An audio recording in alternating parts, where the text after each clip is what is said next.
un piano Marshall contro il dissesto idrogeologico. Così il governatore Zaia ha definito gli interventi avviati dalla regione per contenere il pericolo alluvione.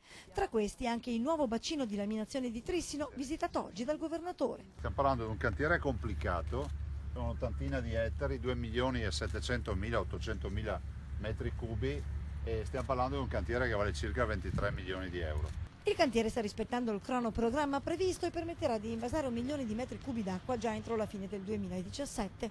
Ma la visita di Zaia a Trissino è stata anche l'occasione per parlare dell'inquinamento da FAS, la cui origine è stata identificata proprio nel comune vicentino.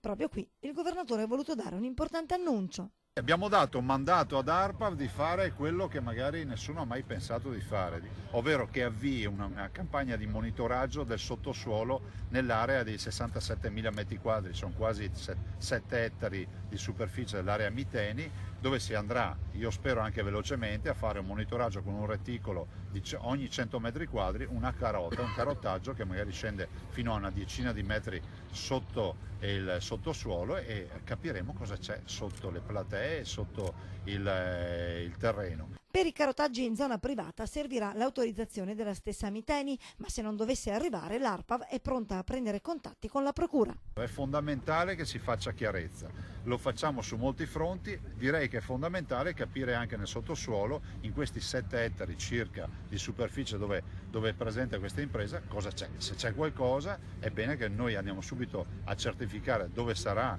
che cosa sarà e magari anche chi l'ha portato questi rifiuti.